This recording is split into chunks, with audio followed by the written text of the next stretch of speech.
श्री जिनवर की अद्भुत वाणी मिथ्या तिमिर न शाय रही है। ताको सुनकर के मम परिणति अंतर में हर्षाय रही है। वस्तु स्वरूप दिखावन हारो, वस्तु स्वरूप दिखावन हारो, ज्ञान को सूर्य उगाय रही है। जोड़ के कर द्वे नमन करी नित, जय जय ध्वनि गुंजाय रही है। ज्ञानी मुनिजन मार्ग बताते, चलना भी तो अब स्वीकारो। भव का अंत किया जीवों ने, भेद विज्ञान ही मूल विचारो। कब तक यूं संसार फिरूं मैं, कब तक यूं संसार फिरूं मैं। अब तो माता पार उतारो। अक्षुण ज्ञान का दीप जले नित, सिद्ध शिला में हो वास हमारो। केवल ज्ञान का दीप जले नित, सिद्ध शिला में हो वास हमारो। सिद्ध शिला में हो वास हमारो। पंच परमेष्टि भगवान की जय। सभी को जय जनेन्द्र। हमारा विषय शांति पथ प्रदर्शन बहुत सुंदर तरीके से धीरे धीरे आगे बढ़ रहा है। एक भी क्लास मिस हो जाती है तो पूरा आधा महीना गायब हो जाता है। तो पिछली बार थोड़ा मैं बाहर था। बहुत सुंदर हमने यहाँ पे चैप्टर्स देखे। पहला चैप्टर था अध्ययन पद्धति। अध्ययन पद्धति में कार्य का प्रयोजन क्या है। कोई भी कार्य कर रहे हैं, देखिए सबसे पहले धर्म को समझाने के पहले ना और भी संसार में कर्तव्य हैं जीव के, मनुष्य के, है ना। धर्म के अनुसार तो हम समझ रहे हैं अपने आप को, पर और भी बहुत सारे कर्तव्य हैं, बहुत सारे कार्य जीव करता है। उस दृष्टि से भी समझाया गया कि कोई भी आप कार्य कर रहे हैं, किसी भी कार्य की आप पूर्णता करना चाहते हैं, उसमें आप पूर्णतः सफल होना चाहते हैं, तो सबसे पहले तो ये जानना ज़रूरी है कि आप क्यों कर रहे हैं। कार्य करने का प्रयोजन क्या है आपका। आप लोगों से पूछा अभी आप लोग क्यों बैठे हैं, क्या प्रयोजन है। धर्म का प्रयोजन तो बाद में पूछेंगे, बैठने का क्या प्रयोजन है आपका। अच्छा, आप ऐसे ही क्यों बैठे हैं, आप सिर ढक के ही क्यों बैठे हैं, समझ रहे हैं आप। विनय पूर्वक ही क्यों बैठे हैं, मतलब बहुत सारी चीज़ें रहती है। इंटेंशन क्या है, तो अंदर में ये रहता है कि नहीं हम सुनना चाह रहे हैं, हम विनय पूर्वक सुनना चाहते हैं। क्यों अटेंटिव होके बैठे हैं, एकदम जागरूक होके क्यों। तो हर कार्य के पीछे प्रयोजन क्या है। फिर कहते हैं अध्ययन के विघ्न। अब जब कार्य का प्रयोजन समझ में आ गया और हम समझने के लिए चले हैं, अध्ययन करने के लिए चले हैं, हम सीखेंगे कि हमको कैसे पूर्ण सत्य को हम जान पाए, वो सत्य हम जानने के लिए चले हैं। तो कहते हैं अब हम वक्ता की खोज करते हैं। और अध्ययन में विघ्न था पहला प्रमाद।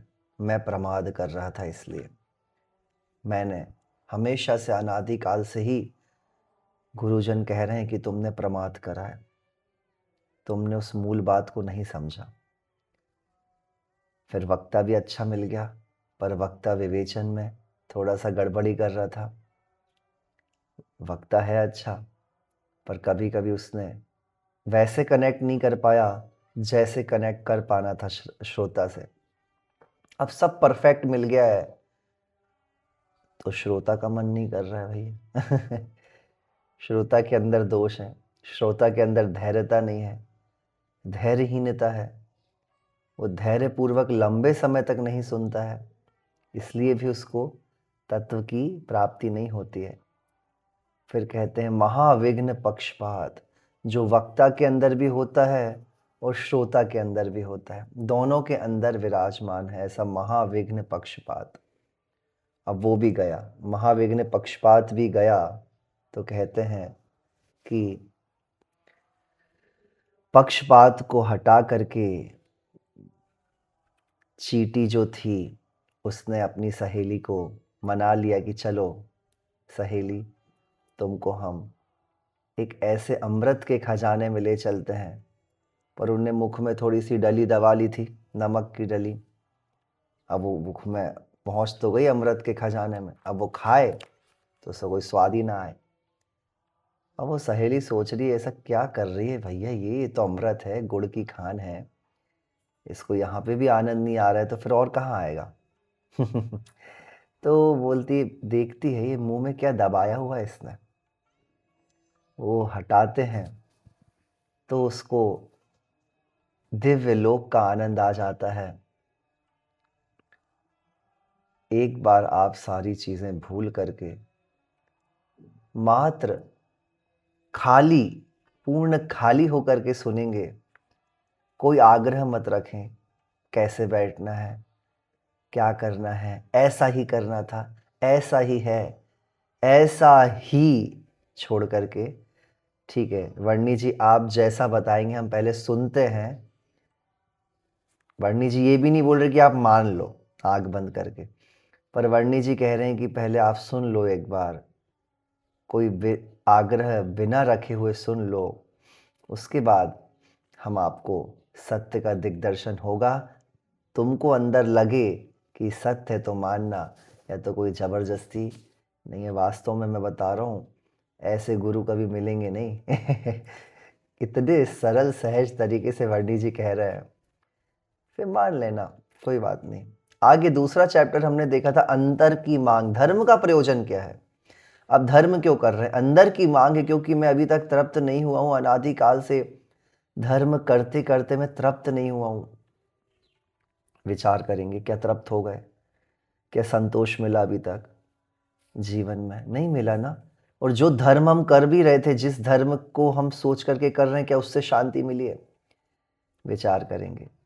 इसलिए तो मैं बार बार धर्म को करे जा रहा हूं अलग अलग तरीके से, क्योंकि अंदर में मैं कुछ चाहता हूं, कुछ और की मांग अभी तक लगी हुई है। धर्म करने के बाद भी आज तक मेरे अंदर क्यों नहीं ऐसा हुआ, वो धर्म मैंने क्यों नहीं करा जिससे मेरे भीतर में ऐसा आ जाए, बस हो गया।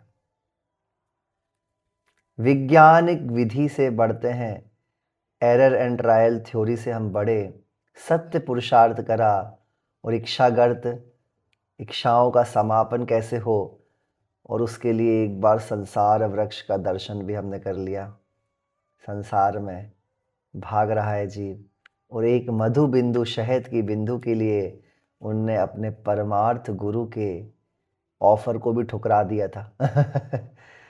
उन्होंने दिया आ जाओ विमान में बैठ जाओ, पर नहीं बैठा, और नीचे चतुर्गति रूप सर्पों के मुख में पड़ गया। सुन रहे हैं शांति। और अब देखते हैं शांति क्या है।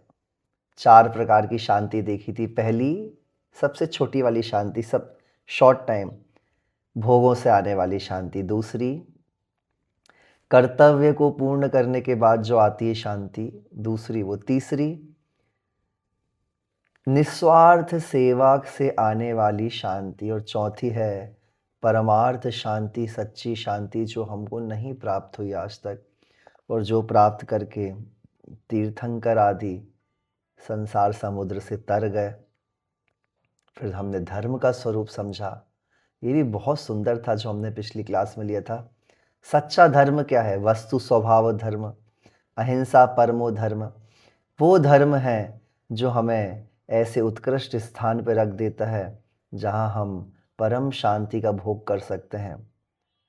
और अंतर्ध्वनि और संस्कारों का हमने वर्णन पढ़ा था, जो दोनों ओर से लड़ाइयाँ चल रही हैं। अंतर्ध्वनि हमें अंदर की ओर खींचती है, हमें अच्छे कार्य करने की प्रेरणा देती है, हमको शांति की ओर बढ़ाती है, और संस्कार हमको संसार की ओर खींचते हैं, विभावों की ओर खींचते हैं, राग द्वेष की ओर खींचते हैं। और उनके बीच में ये जीव बेचारा पिसता रहता है। और अब हम आगे देखेंगे शांति मार्ग। अब हम आज देखते हैं शांति का मार्ग वास्तव में है कैसा। वीतराग भगवान के अनुसार शांति का मार्ग कैसा है, उसको हम जानेंगे आज। देखेंगे 5th नंबर का चैप्टर है शांति मार्ग, है ना। पेज नंबर है 27। त्रयात्मक पथ, स्वतंत्र रीति से शांति की खोज करने की बात है। सहायता लेनी है अंतर्ध्वनि की। अब देखो दो चीज़ है, अंतर्ध्वनि और संस्कार। अब देखिए संस्कारों का अगर हम सहारा लेंगे ना तो संसार ही बढ़ेगा। लिख लीजिए, संस्कारों का सहारा लेने से संसार बढ़ेगा, और अंतर्ध्वनि का सहारा लेने से अध्यात्म बढ़ेगा। है कि नहीं प्रियंका दी? संसार का सहारा लेंगे तो संस्कारों का सहारा लेंगे तो संसार बढ़ेगा। हाँ बोलिए। वो अभी वही तो करेंगे अभी, देखो ना आप। वही है, अभी एक्सपेरिमेंट ही होने वाला है, देखेंगे। त्रयात्मक पथ देखिए, अब शांति की खोज करना है, सहायता लेनी है उस अंतर्ध्वनि की, बचना है संस्कारों से। ठीक है, इन दोनों विरोधी अब संस्कार यहाँ पे आप है ना, संस्कारों को कर्म समझें, कर्म। ठीक है ना, कर्म का उदय, कर्म। संस्कार वो नहीं है अच्छे बुरे संस्कार नहीं, ये जो कर्म जो लगे हुए हैं, पूर्व, पूर्व मतलब अभी एक समय पहले, पूर्व मतलब पूर्व भाव में नहीं, आज से अभी से 1 मिनट जो मैंने बोला, ये बोला जो उसके पहले से भी कर पूर्व हो जाता है। तो वो जो हमारे जो संस्कार बंध रहे हैं, कर्म बंध रहे हैं, उनको बोल रहे हैं कि तुमको कर्मोदय से प्रभावित नहीं होना है, तुमको अंतर्ध्वनि से प्रभावित होना है। इन दोनों विरोधी बातों में विवेक उत्पन्न करने के लिए कुछ विशेष बातें चलनी हैं अब, अर्थात मूल विषय शांति पथ। अब आगे इस चैप्टर से जो महाराज है, शांति पथ प्रदर्शन। अब शांति का मार्ग क्या है, शांति का पथ क्या है, वो बताएंगे। उसको कैसे हम अंगीकार कर सकते हैं। किसी भी कार्य में प्रवर्तन करने के क्रम का यदि विश्लेषण करने बैठते हैं तो उसे त्रयात्मक पाते हैं, 3 प्रकार का है, अर्थात 3 मुख्य बातों का एक पिंड रूप ही वह प्रवृत्ति होती है। वे 3 अंश हैं, श्रद्धा, ज्ञान, चारित्र। 3 चीजें हैं हर जगह, धर्म के अनुसार नहीं बता रहे अभी तो नॉर्मल डिस्क्रिप्शन करेंगे। देखिए, डॉक्टरी के कार्य में प्रवृत्ति का विश्लेषण करते हैं। अब कोई विचार कर रहा है मुझे डॉक्टर बनना है, ऐसा लक्ष्य बिंदु मेरे लिए यही हितकर है और कुछ नहीं। ऐसी दृढ़ श्रद्धा व रुचि रोग निदान, रोग के कारण, रोग की औषधि संबंधी ज्ञान तथा दुकान पर बैठकर, क्या मतलब वो जो अपना उनका हॉस्पिटल में बैठकर रोगियों पर उस ज्ञान का प्रयोग रूप चारित्र है। यही तो है डॉक्टर की प्रवृत्ति। यदि एक अंग भी कमी हो जाए तो विचारिए कि क्या उसका डॉक्टरी करना संभव है। हाँ, लक्ष्य बिंदु यदि फोटोग्राफर बनने का हो या फोटोग्राफरी को ही अपने लिए हितकर समझता हो तो उसी की रुचि रखता हो, तो क्या संभव है कि वह डॉक्टरी करे? बताइए। भले ही डॉक्टरी का ज्ञान भी क्यों ना हो, यदि लक्ष्य में तो डॉक्टरी करना हो तो उसके हितकर मानकर उसमें रुचि रखता हो, पर तत्संबंधी ज्ञान ना हो तो क्या चित्त महसूस कर ही ना रह जाएगा वह? यदि लक्ष्य व रुचि भी हो, देखिए लक्ष्य हो गया, रुचि भी हो गई, पर डॉक्टरी का ज्ञान भी हो, पर अगर हॉस्पिटल में अभ्यास प्रैक्टिस ना करे, रोगियों को ना देखे, बस पढ़ करके डॉक्टर बन गया, तो कैसा डॉक्टर है बताइए। इस प्रकार जौहरी की बजाज की या किसी और भी प्रवृत्ति का भी विश्लेषण करें, यही फलितार्थ होता है कि भैया ये जो कोई भी मार्ग है संसार में, किसी भी प्रकार की खोज करनी तो 3 प्रकार का है वो। बस इसी प्रकार शांति पथ पर चलने की प्रवृत्ति भी त्रयात्मक है, 3 प्रकार की है, ट्रायंगल। शांति का लक्ष्य बिंदु अर्थात इस ही को हितकर मानकर अंतरंग में उसकी रुचि व श्रद्धा करना, शांति संबंधी ज्ञान करना और उन क्रिया विशेषों में प्रवृत्ति जिनके करने पर कि उस शांति का अनुभव हो, अर्थात चरित्रार्थ करना, उसका उल्लेख भी आगे किया जाने वाला है। लक्ष्य बिंदु। अब दूसरा पॉइंट है, इन श्रद्धान ज्ञान चारित्र के सच्चे झूठे पने की परीक्षा लक्ष्य बिंदु से होती है। अब देखिए लक्ष्य बिंदु कैसे है। डॉक्टरी का लक्ष्य बिंदु रखने वाले के लिए शांति पथ संबंधी श्रद्धा झूठी है, सही बात है। उस लक्ष्य बिंदु की पूर्ति के लिए शांति या शांति पथ संबंधी ज्ञान व चारित्र झूठ है। अब जिसको डॉक्टरी करनी है उसको तुम वीतराग दर्शन पढ़ाओगे तो कहाँ उसका लक्ष्य बन पाएगा। और इसी प्रकार शांति का लक्ष्य रखने वाले के लिए डॉक्टरी संबंधी ज्ञान चारित्र और श्रद्धा झूठ है। अब आप किसी वैरागी को जिसको शांति चाहिए उसको जबरदस्ती संसारिक विषयों में फंसा दो तो वो नहीं फंसेगा। लक्ष्य बिंदु, लक्ष्य क्या है, what is your destination, what is your goal, लक्ष्य बिंदु के अनुकूल ही ये त्रयात्मक कार्यकारी है। इसलिए शांति पद की जिज्ञासा रखने वाले हो भव्य, तनिक अपने अंदर में उतरकर इस जिज्ञासा व रुचि की परीक्षा करो। बस मेन तो यही है, अंदर में क्या चल रहा है। बाहर से तो मंदिर जाना सीख गए हैं। एक बहुत अच्छे हमारे महाराज जी थे, हैं मतलब एकदम यंग, तो उन्होंने एक बार सबसे पहले प्रवचन दिया था नेमावर में। वैराग्य 3 प्रकार का, प्रभावित वैराग्य, अभाव में वैराग्य, प्रभाव में वैराग्य और स्वभाव में वैराग्य। अभाव में वैराग्य मतलब क्या है, अभाव था, पूर्व में कथा कहानी आती ना, भोजन आदि नहीं था, उन्होंने देखा सन्यास लेकर के बढ़िया भोजन आदि मिल जाता है, तो आराम से क्या करा उन्होंने, सन्यास ले लिया। फिर कहते हैं प्रभावित होकर के वैराग्य, प्रभाव में पड़ गए किसी के, अच्छा लग रहा है, तेजस्वी है, प्रभावित हो गए। पर प्रभाव कितनी देर तक टिका रहता है, थोड़ी देर तक टिका रहता है। किसी भी चीज़ का प्रभाव मनुष्य के मन में बहुत देर नहीं रहता है, छूट जाता है। पृथ्वी का चक्रवर्ती भी बन जाता है ना, पूरी पृथ्वी भी जीत ले तो उसको दूसरे प्लेनेट को खरीदने की इच्छा होने लगती है। प्रभाव ज़्यादा देर नहीं रहता है। अब प्रभावित होकर के वैराग्य ले लिया, प्रभावित होकर के भीड़ चाल का हिस्सा बन गया जी, विचार करेंगे है कि नहीं। कितनी भीड़, देखो भैया कितने चमत्कार हो रहे हैं, चलो भैया चलो लग जाओ, लाइन में लग जाओ। ऐसा विचार हो गया उसके अंदर।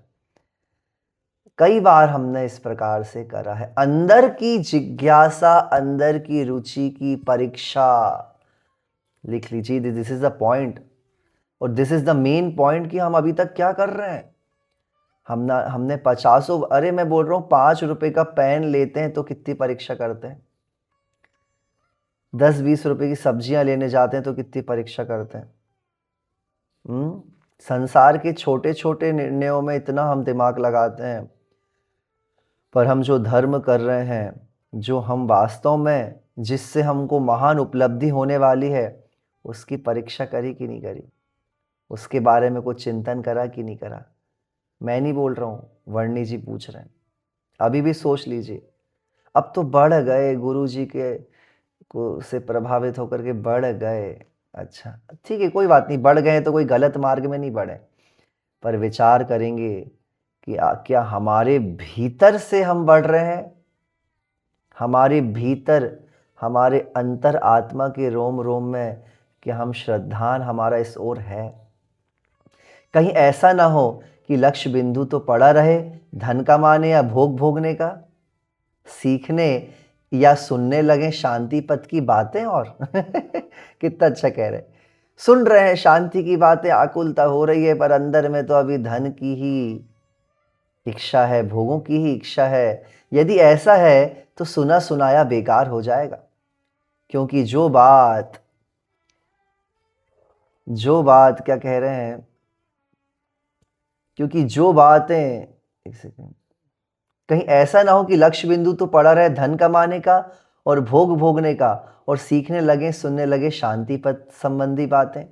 यदि ऐसा हो तो सुना सुनाया सब बेकार हो जाएगा, क्योंकि जो बात बताई जाएगी उससे तेरे लक्ष्य बिंदु की सिद्धि ना हो सकेगी। हाँ, आप लोग सब इतनी दूर रहते हैं, अमेरिका में बैठे हैं, पर विचार करेंगे कि अंदर में कहीं ना कहीं थोड़ा सा अभिप्राय पड़ा हुआ है, इसलिए तो आप लोग सुन रहे हैं शांति की बात, या तो कहाँ समय है। तो उसकी परीक्षा करनी है कि क्या मुझे आज तक शांति का वेदन हो पाया। विचार करेंगे, क्योंकि जो बात बताई जाएगी उससे तेरे लक्ष्य बिंदु की सिद्धि ना हो सकेगी। सही बात है। यह मार्ग जो कि बताया जाने वाला है धन कमाने का नहीं है। लो पूरे ग्रंथ अब सुन लीजिए। पूरा ग्रंथ में आपको पहले ही पॉइंट आ गया है, धन कमाने का नहीं है ये मार्ग, ये ग्रंथ। इससे कदाचित धन हानि तो होना संभव है, पर धन लाभ नहीं, क्योंकि वीतराग तत्व ऐसी है कि त्यागी हो जाएगा। और अतः देख ले, दिल कड़ा करना होगा। सही बात है। उसके लिए बदलना होगा तेरा लक्ष्य बिंदु तुझे। कितना अच्छा लिखा है, बिना लक्ष्य बिंदु बनाए चला किस और चला जाएगा किसी और, यह कौन जाने। लक्ष्य रहित व्यक्ति वनों में भटकने के अतिरिक्त और करेगा ही क्या। लक्ष्य रहित जो होता है ना मनुष्य, वो वास्तव में जीवन में बहुत परेशान होता है। यद्यपि पहले भी बता दिया गया है, परंतु एक विस्तृत विषय चालू करने, अब विस्तृत विषय चलेगा। अब जो वीतराग धर्म के अनुसार पूरा ग्रंथ चलेगा, पूरा ग्रंथ, लंबा ग्रंथ चलेगा। कहते हैं पद पद पर, वाक्य वाक्य में उस ही की ओर संकेत कराया जाएगा तुझे, बार बार भीतर की शांति की ओर। एक क्षण को भी उसे भुलाना ना होगा तुझे। तू प्राप्त कर पाए ना कर पाए, पर भीतर में तुझे याद रखना है कि तू क्यों आया है, क्योंकि उसे भूल जाने पर कथन का रहस्य समझ में नहीं आएगा, और वह सब विस्तार कुछ मनगढ़ंत सा लगेगा, कुछ संप्रदाय सा लगेगा तुझे कि हाँ जैन दर्शन की बात चल रही है। वह लक्ष्य बिंदु है। अब लिख लें, लक्ष्य बिंदु क्या है, what is the goal, what is the final end purest goal. वो लक्ष्य है शांति, मात्र शांति। वीतरागता से आने वाली शांति नहीं, भगवान से आने वाली शांति नहीं, समझ रहे हैं, ध्यान से आने वाली शांति नहीं, अपने अपने गुरुओं से आने वाली शांति नहीं। शांति मतलब मात्र शांति। अब शांति का हमको स्वरूप समझना है। वर्णी जी कह रहे हैं वह शांति जिसके प्रकट हो जाने पर अंदर में उठने वाली और चाहिए और चाहिए और चाहिए की ध्वनि बदल जाएगी। बस यही चाहिए था। क्या बात है, क्या बात है। देखो कितना सरल भाषा में है। कोई बड़े बड़े कोई खतरनाक शब्द नहीं बोले, कि कोई एकदम सहजानंद और त्रैकालिक आनंद और द्रव्य ध्रुव तत्व का आनंद, ऐसा कुछ भी नहीं बोला। कहती है बस यही चाहिए, इसके अतिरिक्त कुछ नहीं। तीन लोक की संपत्ति, हीरे मोती आदि सब कुछ धूल समान है, ठुकरा दिए जाने योग्य हैं इसके सामने। इस रूप में यह लक्ष्य बिंदु दृढ़ता से हृदयंगम कर लेना योग्य है। यह तुझे शक्ति प्रदान करेगा और उस विस्तृत कथन को समझने की तथा उससे कुछ हित उत्पन्न करने की। इस लक्ष्य बिंदु का बड़ा महत्व है। प्रत्येक कार्य में याद लक्ष्य। हाँ देखो, अपन को तो पढ़ना ही है ग्रंथ, समझ रहे हैं आप। अब लोग आए जाए, जितने आए जितने जाए, अमेरिका वाले तो थोड़े बिजी भी हो जाते हैं, इसलिए मैंने कल अपडेट कर दिया था। पर देखिए बस यही है, अगर एक दिन 1 घंटे भी हम नहीं निकाल पा रहे हैं तो फिर कैसे काम चलेगा। विचार करेंगे। कहते हैं क्योंकि विस्तृत कथन को समझने के लिए अगर तेरा लक्ष्य नहीं होगा ना, तो लंबी यात्रा नहीं हो सकती है। लंबी यात्रा करनी तो लक्ष्य होना चाहिए, तभी अंदर में बल आता है, हिमालय जो चढ़ते हैं वो सबसे ऊंची चोटी में, चोटी का लक्ष्य है, लक्ष्य इतना स्ट्रांग है, ऊंची चोटी का नीचे एक आध कोई पॉइंट का लक्ष्य हो ना, तो फिर क्या होगा, बस थोड़ा सा चढ़ना है, फिर बल नहीं आता है। और लंबा उत्कृष्ट लक्ष्य होता है तो लंबी यात्राओं में वो आपको बल देता है। हम आदिनाथ भगवान का पुराण पढ़ रहे हैं शाम को, आदि पुराण, और भगवान को अभी केवल ज्ञान होगा आज हम शाम को। तो इतना सुंदर, कितने भाव लग गए उनको, 10 भवों में उन्होंने कितना उपयोग लगाया, कितना पुरुषार्थ करा अपने आप को जानने का। बाप रे, कितनी बार इतने से पॉइंट से रह गए, इतने से पॉइंट से रह गए तो 33 सागर के लिए अटक गए सरवार सिद्धि में। इतने से ध्यान से रह गए, थोड़ा सा चूक गए तो भोग भूमि में अटक गए। इस बार तो नहीं अटकेंगे, वैसे इस बार तो मोक्ष चले जाएंगे आदिनाथ भगवान की पर्याय में। पर कहते हैं लक्ष्य बिंदु क्या है, ये लक्ष्य बिंदु हमारा दृढ़ हो तो लंबी यात्राओं में वो मुझे शक्ति प्रदान करेगा उस विस्तृत कथन को समझने के लिए। इस लक्ष्य बिंदु का बड़ा महत्व है कार्य में, क्योंकि किसी भी दिशा में जाने की या कोई भी कार्य करने की, उस कार्य में सफलता व असफलता का निर्णय करने की, कार्यक्रम की सत्यार्थता और असत्यार्थता बताने की शक्ति इसी से मिल सकती है। उत्तर दिशा में चलता चलता दूर निकल जाने वाला कोई व्यक्ति यदि उस दिशा में चलना बंद करके दक्षिण दिशा की ओर मुख करके खड़ा हो जाए, उस ओर चलने का लक्ष्य रखकर, तो क्या उसे दक्षिण देश के निकट हुआ ना कहेंगे, भले अभी वह खड़ा हो, पग भी आगे रखे बिना। इसी प्रकार शांति के उपाय को जीवन में घटित किए बिना भी अशांति की ओर जाने वाले भो चेतन यदि केवल अशांति के अभिप्राय के कार्यों को छोड़ करके शांति के अभिप्राय मात्र को धारण कर ले, जिन कार्यों के पीछे इंटेंशन शांति की प्राप्ति का है, सुन रहे हैं, बस इतना ही तो करना है, चेंज कर लेना है। अशांति के अभिप्रायों को छोड़ करके शांति के अभिप्रायों को ग्रहण कर ले तो तू शांति का लक्ष्य बिंदु बना लेगा। तो अपने को शांति के निकट ही समझ। बस देखो, एक बहुत अच्छा, एक ऊपर चीजें बताता हूं। बाहर से इस प्रकार से संबंध बनाए जिसमें शांति का की बढ़ोतरी हो। विचार करेंगे, गुरुओं से के सानिध्य से शांति बढ़ेगी कि नहीं बढ़ेगी। धार्मिक कुछ आयोजन चल रहे हैं, जैसे अभी अपन लोग सत्संग कर रहे हैं, इससे शांति बढ़ेगी कि नहीं बढ़ेगी। विचार करेंगे। कहते हैं कि इसी प्रकार शांति के उपाय को जीवन में घटित किए बिना भी अशांति की ओर जाने वाले भो चेतन अंदर के अभिप्राय को समझ। तू शांति का लक्ष्य बिंदु बना लेगा तो अपने को शांति के निकट ही समझ। परंतु सच्चा लक्ष्य बिंदु उसे कहते हैं जो अंतरंग में रुचि पूर्वक उस दिशा में ही चलने के लिए व्यक्ति को उकसाता है, अन्य दिशा में चलने से रोके। देखो ना, कभी कभी हमको बोल दे ये पढ़ाई कर लो, उसमें मन ही नहीं लग रहा है श्रद्धा नहीं है, अंदर से रुचि नहीं है, जाना कहीं और है। फिर कई बार व्यक्ति बोलता है धन नहीं चाहिए, अंदर की खुशी चाहिए। रुचि के अनुसार बढ़ता है ना तो वहां धन की आवश्यकता उतनी नहीं रहती है। विचार करेंगे। अब जैसे मैंने इंजीनियरिंग करी थी तो अब मेरे को तो 3rd ईयर में ऐसा लग रहा था अब छोड़ दो तब 3rd ईयर में पहुंच गए थे तो मेरे कहा चलो कर लेते हैं, तो कर तो लिया, पर अंदर में रुचि जिस ओर रहती है ना, फिर वहीं उसी ओर जीव खिंचा जाता है।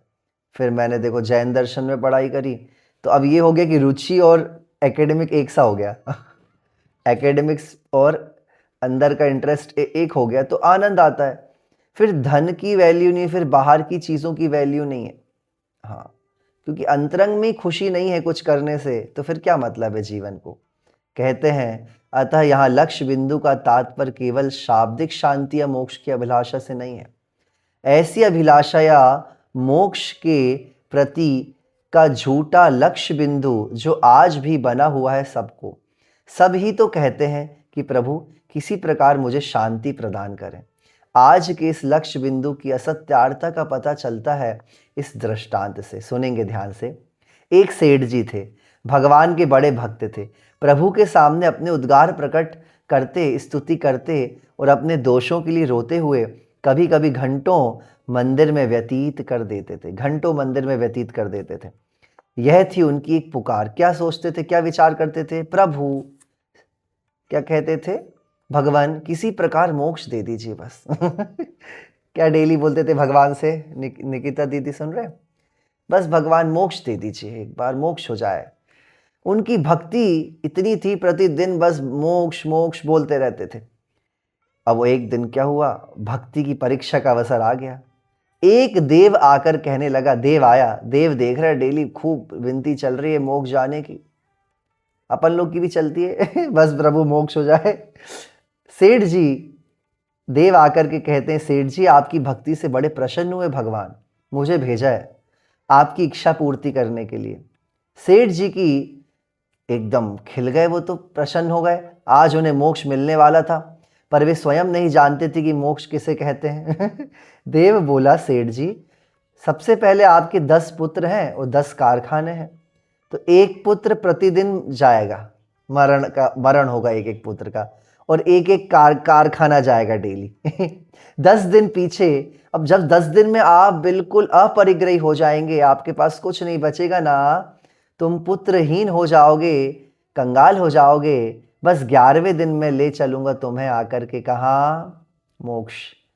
परंतु सेठ जी सहम गए और डर गए बात सुन करके। पुत्रों की मृत्यु की संभवतः मृत्यु भी संभवतः ली पड़ती, पर कंगाल होना नहीं नहीं नहीं, यह तो बड़ी टेढ़ी खीर है। गले के नीचे ना उतर सका सेठ जी के, और बोलते हैं देव से, भैया ये तो बड़ा कष्टप्रद काम है, तुमने मेरे लिए कह दिया, एक कष्ट और देता हूँ, क्षमा करना। प्रभु से प्रार्थना करना कि ये किसी और क्वालिटी का मोक्ष मुझे दे दे। इस प्रकार की मोक्ष हो तो भैया मुझे नहीं चाहिए, परंतु दूसरी क्वालिटी का होगा तो मुझे डाइजेस्ट हो जाएगा। बस ऐसा ही हमारा भी लक्ष्य बिंदु है। धन ना छूटे, कुटुंब ना छूटे, खूब भोग भोगता रहूं और शांति भी चखता रहूं। क्या बताइए, दोनों चीजें एक साथ हो सकती है क्या? अर्थात विष भी पीता रहूं और अमृत का स्वाद भी लेता रहूं। ऐसा लक्ष्य वास्तव में लक्ष्य बिंदु कहलाता ही नहीं है। सुनी सुनाई सी बात है जो रट सी गई है। चौथी जाति की शांति के प्रति सच्चा लक्ष्य बिंदु बनाने के लिए कहा जा रहा है। चौथी शांति, कौन सी शांति? चौथे नंबर की शांति का लक्ष्य हमारा होना चाहिए। कई लोगों का इतना ही लक्ष्य रहता है कि बस भैया क्या करना, खाने पीने लायक कमा लो, शांति से खा पी लो, रह लो। कुछ लोगों का लक्ष्य रहता नहीं, कर्तव्य करना है, माता पिता के लिए कुछ करना है, इनके लिए कुछ करना है, उनके लिए कुछ करना है। किसी का और क्या लक्ष्य रहता है कि थोड़ा निस्वार्थ सेवा करनी है, कुछ अनाथ आश्रम खुलवा देना है, जिनालय बनवा देना है, ग्रंथ छपवा देना है, लोगों को धर्म ध्यान करवा देना है ना। पर ये कह रहे हैं कि तुमको लक्ष्य किसका बनाना है? चौथी शांति का लक्ष्य बनाना है। अब मुझे संसार परिभ्रमण नहीं करना है, इसलिए मुझे अब कोई भी इच्छा नहीं है, किसी भी प्रकार की इच्छा मेरे अंदर नहीं है। कितना अच्छा, बहुत सुंदर। देखिए एक एक चैप्टर है ना ये वर्णी जी का, एकदम आनंद देने वाला है। चौथी शांति का लक्ष्य बनाना है, वह लक्ष्य बिंदु जिसके कारण लौकिक सर्व बाधाएं आ पड़ने पर भी उसके मार्ग पर से तेरी प्रगति मंद नहीं पड़ने वाली है। श्रद्धा, अब देखो आ गया है श्रद्धा। तीसरा पॉइंट है श्रद्धा। मार्ग की त्रयात्मकता कल बताई गई, उसमें से पहला अंग है श्रद्धा, उसकी बात चलेगी। श्रद्धा का अर्थ है लक्ष्य बिंदु। क्या है श्रद्धा का अर्थ? लक्ष्य बिंदु, रुचि, प्रतीति, अभिप्राय, अलग अलग उसका इंटेंशन, इंटरेस्ट है ना। किसी बात को बिना परीक्षा किए हुए मुझे स्वीकार नहीं करना है। देखिए अभी थोड़ा कठिन होता जाएगा विषय, अब मात्र हम सीख नहीं रहे हैं, अब हम बढ़ रहे हैं। शांति, अभी तो तैयारी करवा दी वर्णी जी ने इतने सारे चैप्टर्स में, बैग वैग टांग के तैयार हो गए अपन ट्रैकिंग करने के लिए। अब है आपका मुख्य कार्य। क्या है मुख्य कार्य? तो कहते हैं अब क्या करना है, अब चलना है, बिना परीक्षा किए हुए चलना मत। कौन बोल रहा है? वर्णी जी कह रहे हैं। मैं वैज्ञानिक बनकर चला हूं, सांप्रदायिक नहीं। श्रद्धा इस मार्ग का सर्वप्रथम सर्वप्रमुख अंग है, क्योंकि बिना ठीक ठीक लक्ष्य बिंदु व रुचि के इस उसका तत्संबंधी ज्ञान व चारित्र अकार्यकारी है। याद रखें, जो भी आप ज्ञान प्राप्त कर रहे हैं, जो भी आपको श्रद्धा है, अगर चारित्र में ला रहे हैं पर श्रद्धा ही नहीं है, इन अगले दो अंशों की सत्यार्थता का आधार यह श्रद्धा ही है। यद्यपि श्रद्धा व लक्ष्य बिंदु दोनों एक ही बात हैं, परंतु फिर भी श्रद्धा के संबंध में साधारणतः बहुत भ्रम है। लक्ष्य बिंदु रहित केवल सांप्रदायिक श्रद्धा को सच्ची माना जा रहा है। उसी पर संतोष धरकर कुछ क्रियाएं केवल अंधविश्वास के आधार पर की जा रही हैं, जिनका कोई फल नहीं है। निष्फल उस पुरुषार्थ से ऊब कर आज का जगत धर्म की जिज्ञासा को छोड़कर बैठ गया है। भोग विलास के तीव्र वेग में बहा चला जा रहा है, बेसुध, होश ही नहीं है।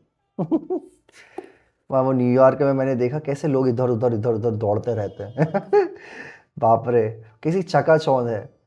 मतलब मुझे तो, मैं देख रहा था कि लोग क्या क्या कर रहे हैं, क्या क्या ऐसे कुछ भी कार्टून बन के घूम रहे हैं, फिर कितना सारा वहाँ पे इल्यूजन चल रहा है। मुझे तो देख के ऐसा लगा कि सच में माया है ये। अतः श्रद्धा की सत्यार्थता व सुंदरता बता देना आवश्यक है, जिससे कि भ्रमात्मक उस झूठे संतोष से पग पग पर सावधान रहा जा सके। उस अभिप्राय के अनुकूल श्रद्धा की, जिस अभिप्राय को रख कर कि उसका स्वरूप दिखाया जा रहा है।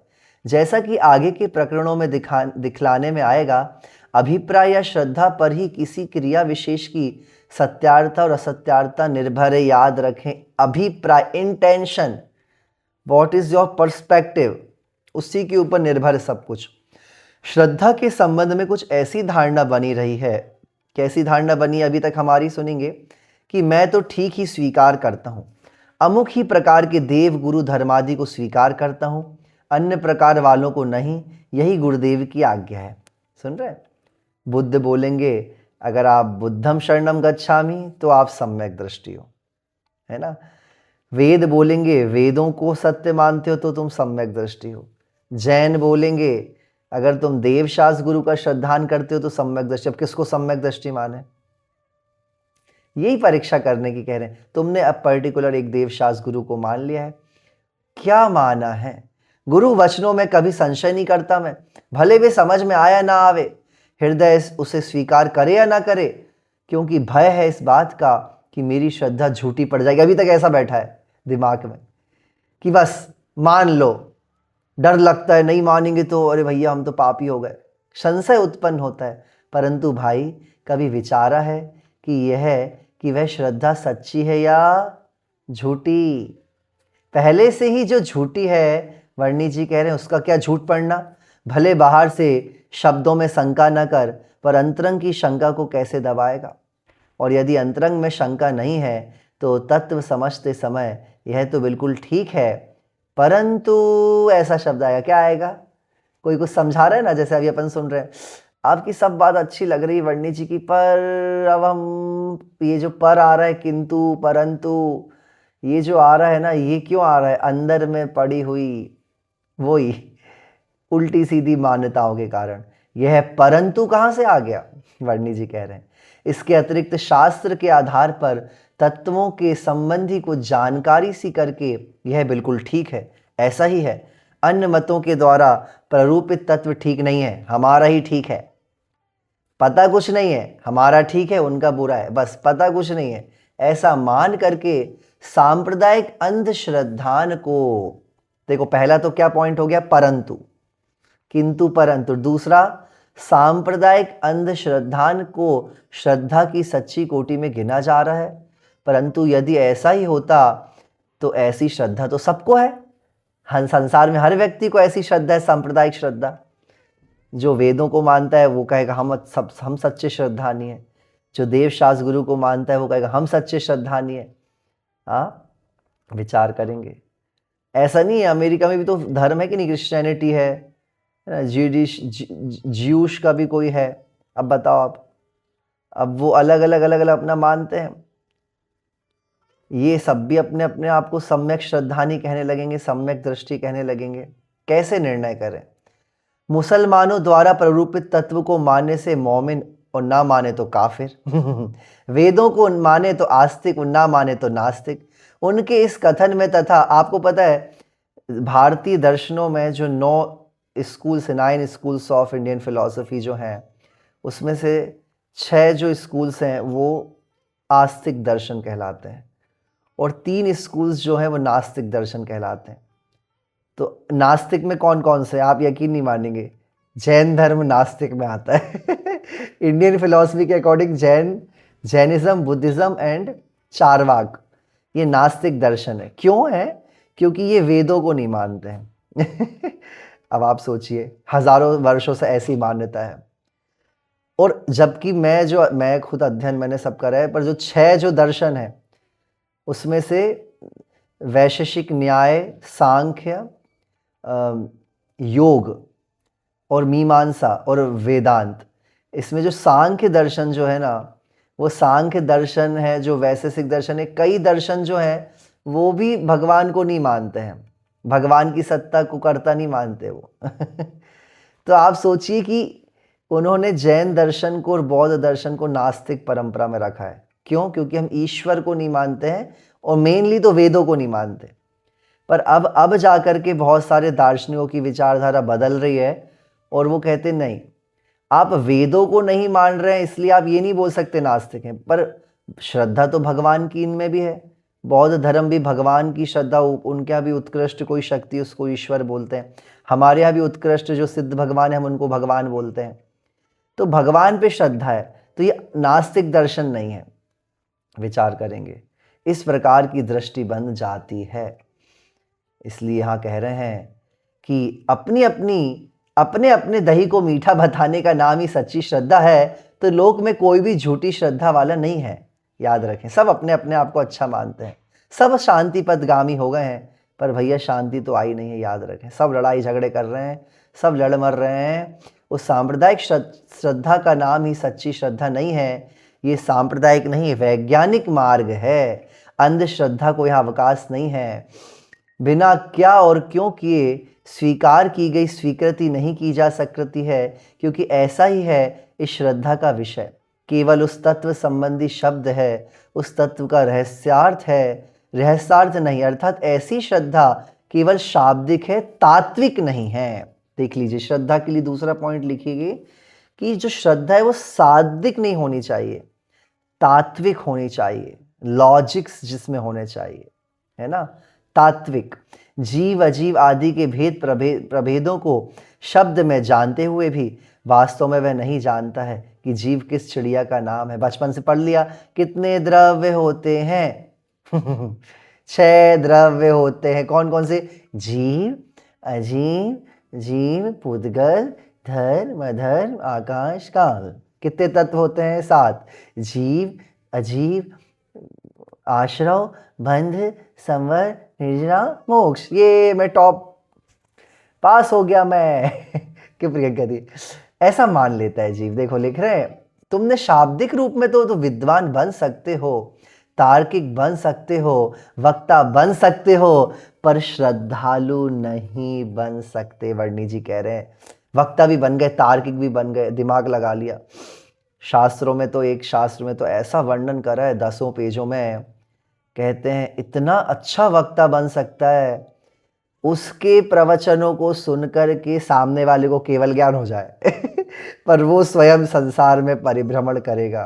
पता नहीं कौन सा ग्रंथ है, पुरुषार्थ सिद्धि उपाय है या ऐसा कोई ग्रंथ है, उसमें लिखा है कुल परंपरा के आधार पर अंधविश्वास करने वाले को की तो बात नहीं, वह तो है ही कोरा अंधश्रद्धालु, परंतु तत्वों आदि को जानने वाला भी सच्चा श्रद्धालु नहीं है। यहाँ तो यह बताया जा रहा है, याद रखें, सुन लीजिए। तत्व आदि को नाम से जानने वाला भी श्रद्धानी नहीं है। अब अपन को क्या लगता है पता है, जिनको शास्त्र कितनी ज्ञानी है, देखो कितने ज्ञानी है, पूरे दिन मंदिर में बैठे रहते हैं, पूरे दिन स्वाध्याय करते हैं, जो क्वेश्चन पूछो उसका आंसर इनको पता है। देखो कितने ज्ञानी हैं। श्रद्धा की परीक्षा उससे नहीं होगी। किसी भी विषय संबंधी सच्ची श्रद्धा तो वास्तव में उस समय तक संभव नहीं है जब तक कि उस विषय का अनुभव ना हो जाए। अनुभव से पहले की जाने वाली श्रद्धा की पोचता की परीक्षा भी की जा सकती है। सुनिए दृष्टांत। कल्पना करो किसी ऐसी परिस्थिति की जिसमें कि आप स्वयं घिर गए हैं। किसी गांव को लक्ष्य में रखकर अब देखो, चलते चलते आप कहीं पहुंच गए, भूल गए कोई रास्ता, और चलते चलते पहुंच गए किसी भयानक वन में। जाना तो एक गांव में था, भयानक वन में पहुंच गए, जंगल में, जहां बहुत सी पगडंडियां फूट जाती हैं, छोटी छोटी दिख रही, कहाँ जाए। असमंजस में पड़े विचारने लगे कि कौन सी पगडंडी पर चलूं। किसी राहगीर की प्रतीक्षा करते हो, कोई आ जाए बता दे भैया, फंस गए। सौभाग्य से एक व्यक्ति दिखाई दिया जिसका शरीर नग्न, केवल घुटनों से ऊंची मैली कुचैली सी धोती पहना हुआ है।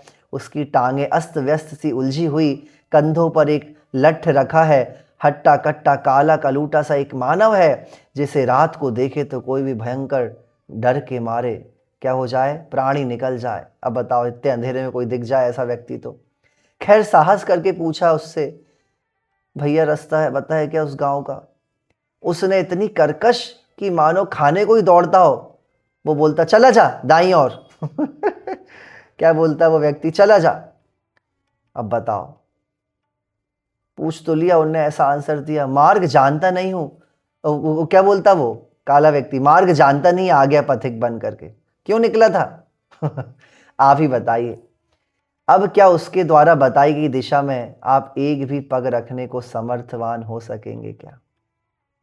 भले ही रात वन में, रात जो है जंगल में बिताना पड़े, पर उसके कहे पर आपको कदापि विश्वास होगा नहीं। देखो बुरे तरीके से बोला, परंतु कुछ ही देर पश्चात दिखाई दिया एक और भला परंतु अपरिचित कोई अन्य व्यक्ति, सफेद सादे वस्त्र पहने, मस्तक पर तिलक लगाए, हाथ में डोरी लोटा लिए हुए है। उससे पूछा अपना इष्ट मार्ग, भैया आपको वो गांव का रास्ता पता है क्या? बड़े मधुर व सहानुभूतिपूर्ण शब्दों में उत्तर मिला। करुणा भी टपक रही थी शब्दों में। ठीक मार्ग पर नहीं आए भैया तुम। क्या कितने अच्छे से बोला देखो उनने, तुम ठीक मार्ग पर नहीं आए, बड़ा भयानक, समझ रहे हैं क्या बोला उनने? यह तो जंगल बड़ा भयानक है, जंतु से भरा हुआ है, यहाँ रात्रि पड़ जाएगी, जीवित न बचोगे। चलो अब आ गए हो, कोई बात नहीं, समय है, यहाँ से निकल जाओ, वो वाली पगडंडी पर चले जाओ। देखो 1.5 मील चले जाने पर एक नाला मिलेगा जिस पर पड़ा होगा खजूर का एक बड़ा तना। उस पुल को पार करना, नाले को पार करके 1 मील और आगे जाओगे, दिखाई देगा बड़ा वृक्षों का झुंड। वहाँ बड़ा साया रहता है। वहाँ पहुँच करके बाईं ओर मुड़ जाना, आधा मील ही रह जाएगा आपका गांव। विचारिए, क्या अब भी उस दिशा में आपका पग ना उठेगा? आपको अवश्य उसके कहने पर विश्वास आ जाएगा और आप प्रसन्न चित्त चल पड़ोगे उस दिशा में। भला क्या अंतर था पहले व्यक्ति में और इस व्यक्ति में? मार्ग तो उसने भी वही बताया था जो इसने बताया, परंतु पहले में अविश्वास और अब है विश्वास। क्या कारण है? याद करो कौन सा पॉइंट है जो हमने, ये पूरे चैप्टर्स कनेक्टेड है। वक्ता की प्रामाणिकता, वक्ता की प्रामाणिकता। वक्ता कितने अच्छे से बोल रहा है, गंभीर होके बोल रहा है, उसके चेहरे में एक तेज है, एक साहस है, प्रामाणिकता झलक रही है। इसी प्रकार यहाँ धर्म के संबंध में वीतरागी गुरुओं की बात आपको स्वीकार है, सुन रहे हैं, रागी जनों की नहीं, कारण कि आपको दिखती है वहां निस्वार्थता व करुणा। विषय भोगों में डूबा हो व्यक्ति कहे चलो आओ तुम्हें शांति का मार्ग दिखाएंगे, आप कहोगे चलो छोड़ो भैया तुम तो निकल जाओ पहले। और कोई जो त्याग करके बैठा है वो आपसे बोले तो कैसा लगेगा? हाँ बिल्कुल, क्योंकि उसके अंदर झलक रही है निस्वार्थता, करुणा। जो बात वे मुख से कहते हैं उसकी झांकी उनके जीवन में स्पष्ट दिखाई देती है, और इन्हीं गुणों के कारण वे आपकी दृष्टि में प्रामाणिक हैं। श्रद्धा के पथ पर आपका ये पहला पग है, जिसमें क्या कमी है सो आगे दर्शाता हूँ। समझ रहे हैं? इतना बड़ा चैप्टर है, थोड़ा बड़ा है। कहते हैं चले, अब क्या कहते हैं कि चले, अवश्य जा रहा है उसी मार्ग पर। अब वो चलता जा रहा है, पथिक चलता जा रहा है, देखेंगे, परंतु हृदय में अभी कुछ कंपन सा है। यदि यह मार्ग भी ठीक ना निकला तो, या आगे जाकर फिर भटक गया तो, देखो अभी शंका है। शंका अच्छी है, दाग अच्छे हैं बीहड़ वन में कौन जाने पहुंच भी पाऊंगा या नहीं। खैर चलो, भगवान सहाय है। और इस प्रकार के अनेकों विकल्प, तनिक विचारों पक्ष को छोड़कर, क्या यही अवस्था ना होगी आपके हृदय की श्रद्धा की प्रथम श्रेणी में? बस स्पष्ट हो गया इस श्रद्धा का झूठापना या अंधविश्वासपना। देखो, बस आपको अंदर में डाउट हुआ तो आपकी अंदर में सही सही चल रहे हो आप, अंतर्ध्वनि से आने वाली है बात तो इस बात की साक्षी है कि स्वीकार करते हुए भी आपका संशय अभी दूर नहीं हुआ है। अगर गलत हो गया तो, मैं और कहीं चला गया तो, आता है कि नहीं आता? इसी प्रकार यहाँ धर्म मार्ग में भी यद्यपि स्वीकार है सब कुछ, गुरुओं की बातें, परंतु निश्चय से नहीं है। अभी तो व्यवहार से ठीक है ना, ये हमारी पहले की धारणा है। इस प्रकार जो पोषण करने का प्रयत्न किया जा रहा है अपने ही अभिप्राय का, यह कहाँ से निकल रहा है? बस यही है साक्षी इस बात की कि वास्तविक तत्व आपको स्वीकार ही नहीं हुआ, अन्यथा आपकी धारणा बदल जानी चाहिए थी, पर बदली नहीं है। अभी बाहर हुआ है, ठीक है महाराज जी, उपवास कर लेंगे महाराज जी, डमुकार मंत्र पढ़ लेंगे, भगवान जी पूजा कर लेंगे, स्वीकार नहीं हुआ है। क्यों? अंदर से धारणा नहीं बदली। चलिए आगे चलता है। नाला दिखाई दिया, साथ में वही खजूर का पुल दिखाई दिया। विचारिए तो कुछ कमी पड़ेगी कि नहीं उसके कंपन में, उसके तो में पड़ेगी? नहीं नहीं नहीं, ये मार्ग तो ठीक लग रहा है। वही पहला चिन्ह जो उनने बताया था वो आ गया। कुछ संशय दूर हुआ, अब आ ही जाएगा गांव। कुछ ऐसी सी बात प्रकट हो जाती है, यद्यपि संशय मंद पड़ चुका है, परंतु यह नहीं कहा जा सकता सर्वथा अभाव हो गया हो। जिसकी साक्षी ऊपर के ठीक ही होगा, आ ही जाएगा, ऐसे शब्द नहीं आ रहे। दृढ़ श्रद्धान में संदेह सूचक शब्दों का प्रयोग नहीं हुआ करता है, याद रखें। इसी प्रकार इस धर्म क्षेत्र में भी गुरुवाणी से तत्वों को सीखकर यदि कुछ व्रत आदि धारण कर लिए हैं, सुनना ध्यान से, परंतु फिर भी उन तत्वों की श्रद्धा में संदेह पड़ा है, जिसकी साक्षी इस अभिप्राय से मिलती है कि भले आज ना सही, पर व्रत करते करते आगे कभी तो होगा ही मोक्ष यह श्रद्धा दूसरी कोटि की है, पहले से थोड़ी दृढ़ है पर उतनी सच्ची नहीं है। धीरे धीरे देखो श्रद्धान सच्चा हो रहा है। पहले तो कर लिया, अब जब बढ़ा तो धीरे धीरे अंदर में एक कदम बढ़ाए, फिर थोड़ा थोड़ा शांति का वेदन हुआ, धर्म ध्यान करते हो तो अब लग रहा है कि कुछ तो है। दूसरा पद पैर बढ़ाया, आगे चलता है। वृक्ष का झुंड आया, हृदय में एक आनंद उत्पन्न हो गया, मानो पैरों में शक्ति आ गई, तेजी से कदम उठने लगे हैं। बस अब तो गांव आ ही गया समझो, बस इस मार्ग में किंचित भी संशय नहीं करना है, यही ठीक है। इस प्रकार की दृढ़ता यद्यपि इस श्रद्धा की दृढ़ता की को सूचित कर रही है, तदपि श्रद्धा अब भी दृढ़ नहीं हुई है। यह बात गले उतरनी कुछ कठिन पड़ती है, परंतु विचार करने से अवश्य इसकी सत्यता ध्यान में आ जाएगी। ऐसा लग रहा अपन भी जंगल में जा रहे हो, कहीं भटक गए हो, तीर्थ क्षेत्र में डाउट हो रहा है। वे कल्पना कीजिए कि कुछ ही दूर झुंड के आगे निकल जाने पर पेड़ों के आपका कोई चिर परिचित मित्र मिल जाता है और कुछ आश्चर्य में पड़ गया और आपसे पूछ बैठता है, कहाँ जा रहे हो मित्र इस मार्ग में? बाल बच्चों का प्रबंध कर आए हो या नहीं? स्वभावतः ही आप घबरा जाएंगे ना उसकी इस बात पर कि क्या कारण है ऐसा बोल रहा है भैया। और यदि वह बताए कि तुम गलत मार्ग पर आ गए हो, आगे उसी ठग का गांव है, चोर का गांव है जिसने तुमको ये मार्ग बता दिया है, तो क्या होगा? बताइए कहाँ चली जाएगी उस समय आपकी श्रद्धा? बस गायब।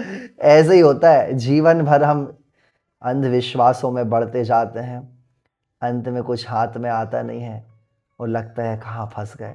बस यही बात साक्षी है तीसरी कोटि की अत्यंत दृढ़ करने वाली। 3 कोटि हो गई, पहली, दूसरी, तीसरी, 3 कोटि की श्रद्धा। श्रद्धा भी वास्तव में सच्ची नहीं है अभी। इसी प्रकार धर्म क्षेत्र में भी व्रत आदि ले लिए, विद्वत्ता आदि मिल गई, सम्मान मिल गया, प्रतिष्ठा से भ्रमित होकर के देखो, इसलिए मैंने आप लोग को डाला था ना, पढ़ा होगा आपने, 5 इंद्रिय और मन के विषयों से ज्यादा आज पंचम काल में पद प्रतिष्ठा ख्याति के कारण जीव भ्रमित हो जाता है। विद्वत्ता हो गई, सम्मान मिल गया, प्रतिष्ठा मिल गई, भले ही आप यह मान बैठें कि मेरी श्रद्धा बिल्कुल सच्ची है, यही गुरुओं के द्वारा प्रतिपादित मार्ग है, इतने बड़े बड़े प्रसिद्ध व्यक्ति विद्वान इस मेरी श्रद्धा का समर्थन कर रहे हैं, परंतु वास्तव में यह श्रद्धा भी सच्ची नहीं है, क्योंकि भले बाहर से आपके मुख से कोई शब्द ऐसा न निकले जिस पर से तार्किक आपके अभिप्राय में भूल निकाल सके। भले ही बाहर में यह कहता सुना जाए कि मुझको बड़ा आनंद आ रहा है इस जीवन में, परंतु आप स्वयं यह नहीं जान पाते, हजारों फॉलोवर बन जाते हैं, अंदर में हमारे क्या हो रहा है, अंदर नहीं जान पाता जीव, यह आनंद जीवन में से आ रहा है या प्रतिष्ठा में से आ रहा है या लोकेशना में से आ रहा है। देखिए आपके अंतरंग में तो यह मार्ग कुछ कठिन सा, मतलब इतना अलौकिक, ये सच में ये ग्रंथ ऐसा अलौकिक ग्रंथ है वास्तव में। मैंने तो जब 2 बार पढ़ा है, अभी तीसरी बार अपन फिर से पढ़ रहे हैं, तीसरी क्या चौथी बार पढ़ रहा हूँ, हर बार ऐसा लगता है कुछ नया नया मिल रहा है। कितनी बड़ी बात कह दी है कि तुम हजारों हजारों शिष्य भी बन गए हो, पर भीतर में वो प्रतिष्ठा का आनंद आ रहा है, ख्याति का आनंद आ रहा है, कि वो आनंद जीवन के भीतर से आ रहा है। समझ रहे अंकुर भैया, बहुत गहरी बात है। आपके अंतरंग में तो यह मार्ग कुछ कठिन सा भास रहा है भैया, दिखाने में तो हम हंस देते हैं, लोगों को आशीर्वाद दे देते हैं, प्रसन्न हो जाते हैं, असी धारा के समान, बस जीवन में उस कठिनाई का वेदन ही इस बात का साक्षी है कि आपको यह तीसरी कोटि की श्रद्धा भी सच्ची नहीं है, भले दूसरों की अपेक्षा दृढ़ हो। और आगे चलिए, देखो कलशे सर पर रखे गांव की स्त्रियां कुएं पर से पानी लाती दिखाई दे रही हैं, सामने मंदिर के शिखर पर लहराती ध्वजा मानो हाथ की झोली दे देकर बुला रही है आपको, कह रही है कि चलिए आइए, यही है वह गांव जहां आप जाना चाहते थे। अब विचारिए कि स्वयं भगवान महावीर भी आकर कहने लगे कि किधर जाते हो, यह मार्ग ठीक नहीं है, तो क्या उनकी बात पर भी विश्वास करेंगे आप? नहीं। आपकी आंखों के सामने गांव है, इस चाक्षुष प्रत्यक्ष के सामने आप भगवान की बात को भी स्वीकार करके कोई संशय उत्पन्न करने को तैयार नहीं होंगे। मैं बार बार वही बोलता हूँ कि ऐसा श्रद्धावान हो जाना चाहिए कि महावीर भगवान भी आके कहे ना गलत है, तो भी आपको लगे कि नहीं नहीं झूठ बोल रहे। यही है अंदर में हमने, क्योंकि एक एक उसकी एक एक रग रग से हम उसका अनुभव कर चुके हैं। बस इसी प्रकार का धर्म क्षेत्रों में भी साक्षात चौथी कोटि की शांति की रूपरेखाओं का जीवन में संवेदन हो जाने पर लोक की कोई शक्ति आपको आपकी शांति से विचलित करने में समर्थ नहीं है। ऐसा लक्ष्य बन जाए, फिर तो मैं बोलता हूँ चाहे कहीं रहो, चाहे अमेरिका में रहें, चाहे वनों में रहें, चाहे ब्रह्मांड के किसी छोर में पहुँच जाएं, ऐसी श्रद्धा हो जाए तो बस संवेदन प्रत्यक्ष के सामने आपको गुरुजनों के आश्रय को भी आवश्यकता नहीं रहे। अब फिर देखो ऐसा हो जाएगा कि फिर तो गुरुजनों से जो सीखा है अंदर उतर गया, अब गुरुजनों की भी आवश्यकता नहीं होगी उस समय। अभी तो है, उस समय अनुभवात्मक चौथी कोटि की यह श्रद्धा ही वास्तव में सच्ची श्रद्धा है, और उसी को हम चौथी कोटि की शांति की जो बात है वो ही सच्ची श्रद्धा। देखो कितना विश्लेषण करके महाराज हमको कहाँ लेकर के आ गए। ये होते हैं प्रामाणिक वक्ता जो चले गए 70 वर्ष पहले, पर उनके जो शब्द हैं अभी भी ऐसा लग रहा है कि प्रत्यक्ष बैठ करके वर्णी जी बोल रहे हैं, और कितने भीतर से बोले उन्होंने। आज इतना ही लेते क्योंकि बहुत, वैसे देखिए लोग थोड़े कम हो गए, पर हमने पूरा 1 घंटे आज स्वाध्याय लिया, कितना आनंद आया, पता नहीं चला 1 घंटे बीत गए ना, बहुत ही अच्छा। देखिए मेरा तो ऐसा रहता है, 1000 लोग नहीं चाहिए, पर जो भी सुन रहे हैं, 1 भी हो, 2 भी हो, 3 भी हो, पर प्रसन्न चित्त होकर के सुनते हैं तो बड़ा आनंद आता है। हम स्वाध्याय तो करेंगे कंटिन्यू, चाहे लोग आए नहीं आए, कितने भी आए, हमको तो विषय करना है। और किसके लिए करना है स्वाध्याय? यही तो है ना, इसमें यही तो आ गया ना। देखिए कि भैया प्रतिष्ठा के लिए कर रहे हो कि जीवन में अंदर से आनंद आ रहा है। एक भी व्यक्ति प्रसन्नता से सुन रहा है तो हमको अंदर में आनंद आना चाहिए, जीवन में भीतर से आनंद होना चाहिए, लोगों को दिखाने के लिए नहीं। आज जितना भी सब कुछ हो रहा है दिखाने के लिए ज़्यादा होता है। मंदिर में भी भीड़ भाड़ लगा ली है दिखाने के लिए, देखें लोग कि हम धर्मात्मा हैं। भैया शांति का जो संबंध है वो भीतर से है, मंदिर से नहीं है, लोगों से नहीं है, गुरुजन हमको देख लें उससे नहीं है। गुरुओं का आचरण हम दूर से ही, इसलिए आचार्य श्री का लिखा रहता था ना, चरण नहीं आचरण छुएं। लोग बहुत चरण छूते थे आचार्य श्री के, तो आचार्य श्री एकदम स्लिप हो जाते, कभी कभी वो डगमगा जाते थे, तो लिखा था बाहर चरण नहीं आचरण छुएं। आचरण अंदर में लाना है तो एकलव्य जैसे बन जाएंगे, दूर से भी गुरु का आशीर्वाद मिल जाएगा। ऐसे हमको कार्य करना है। और चौथी, शांति की जो प्राप्ति है वहाँ तक पहुँचना है, तभी हमारा श्रद्धा। मुझे भी अभी लगता है ऐसा कि जो पहले मैं बड़ा था वो तो आचार्य ऋषि से प्रभावित होकर बड़ा था कि चलो भैया आचार्य ऋषि को देख करके महाराज बनना है। पर अब जो अध्ययन करने के बाद, अनुभव करने के बाद जो श्रद्धा हुई है वो वास्तव में इतनी दृढ़ तो नहीं है अभी चौथे नंबर में अपन पहुंच जाएं, पर वहाँ तक पहुंचने की पूरा अपन अभ्यास करेंगे, करते ही रहना है निरंतर। जब तक मुक्ति की प्राप्ति ना हो तब तक भीतर में ये लक्ष्य लेकर के चलना है। लक्ष्य शांति है। 1 2 3 4 ये अलग अलग पहाड़ हैं चौथे नंबर की। अभी तो चौथे नंबर का जो पहाड़ है ना वो अंतिम पहाड़ नहीं, वो श्रद्धा का पहाड़ है। और लक्ष्य तो शांति है, वो कितना ऊंचा पहाड़ है अपन को भी नहीं पता। पर अभी तो ये चौथे नंबर का जो पहाड़ है वो शांति की का लक्ष्य, शांति के प्रति श्रद्धा। अब श्रद्धा के बाद ज्ञान करेंगे हम कि शांति कैसे आए, किस किस अलग अलग स्रोतों से आए, और उसके बाद उसको उतारने के लिए तो पूरा महाराज ने एक अलग ही खंड इसमें रखा है, उसका नाम है साधना खंड। ये तो अभी ओनली सम्यक खंड चल रहा है, सम्यक दर्शन के लिए। साधना खंड चालू होगा हमारा कुछ समय बाद, अभी हम इतना ही लेते हैं। ओम धन्य धन्य जिनवर की वाणी, आत्मबोध का हेतु है, निज आत्म से परमात्म में मिलने का एक सेतु है। जहाँ जहाँ पर द्रव्यागम है उनको भाव सहित वंदन, नमन भाव श्रुत धर को मेरा, मैटो भव भव का क्रंदन। जय बोलिए पंच परमेष्टि भगवान की, द्वादशांग जिनवाणी माता की आज के आनंद की जय, और समस्त निर्ग्रंथ मुनिराजों की जय जय जय।